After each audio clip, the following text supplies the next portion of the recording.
Mm. Hi, ladies and gentlemen. Moreno Ravenberg here again. Hold on for a second. Just double checking my camera. Yeah, I'm going to do another video, and this one is going to be on. I'm going to do a mini series about planetary attributes, planets and their attributes specifically from an occult as well as a general perspective. And it's pretty straightforward. I don't think that these videos are going to be long. I'm going to start off with my favorite planet, obviously, which is Mars. And yeah, let's begin. Mars has as Kabbalistic name Gebura, so within the Kabbalah and the Tree of Life and all of that. Again, the name for Mars is Gebura. Mars rules the zodiac signs Aries and Scorpio. Aries, generally speaking, stands for taking initiative, leadership capabilities.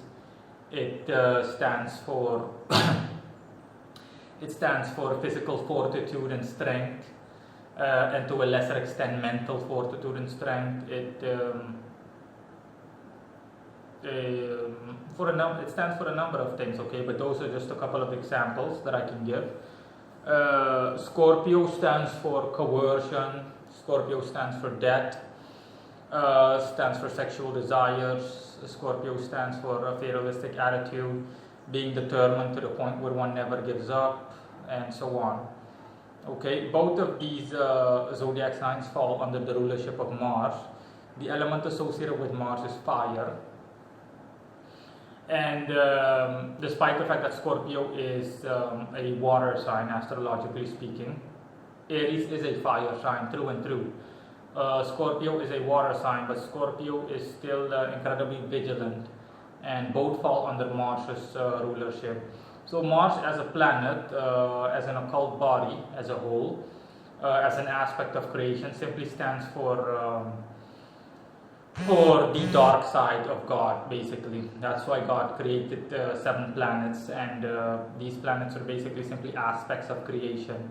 And Gebura or Mars simply stands for severity. Another name that Mars within occult circles also has is Madim.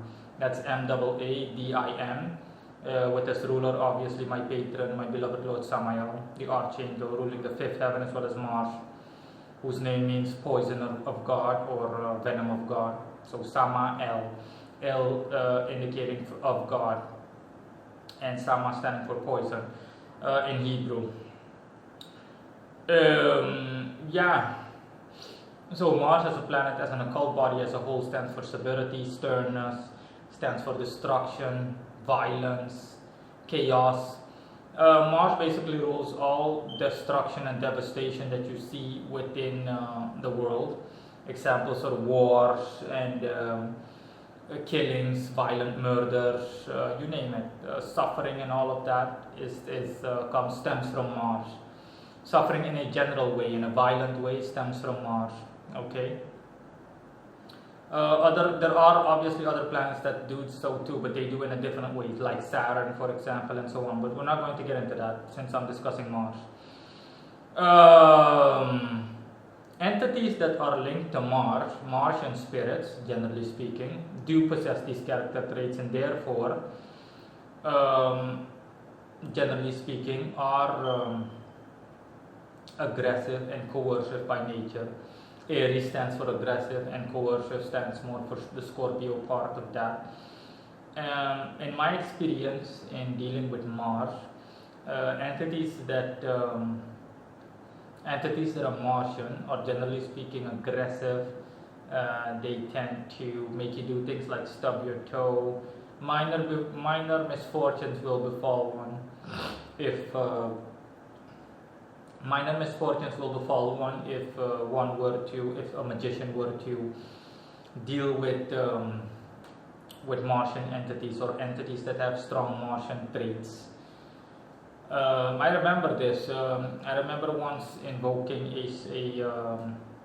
the higher self of a customer, which was Martian, with Aries as zodiac sign, was an Aries spirit, and so a Martian one, and he made me, right before the ritual, while I was buying the necessary supplies, I told that customer, that higher self of yours made me he caused me a couple of scrapes. Okay, I scraped my while buying the things on the road, while being on the road and buying the things by bicycle. I scraped my knee and part of my foot, and I also hit my elbow really hard somewhere. So yeah, and you can ask any magician. Okay, you'll find a couple of them that will openly tell you that yeah, Martian spirits do have that effect sometimes. Martian spirits in general, really aggressive ones, they're generally aggressive. They will let stuff like this happen.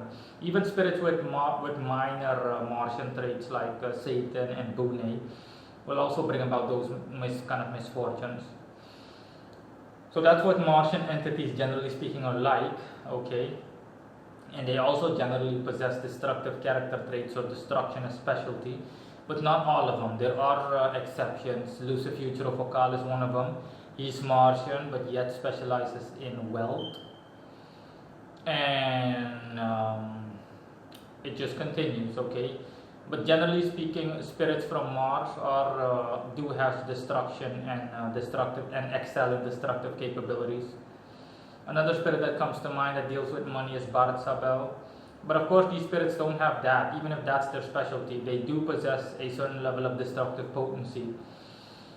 And yeah, let's see, what else can I bring up regarding Mars? The color obviously associated with Mars is red.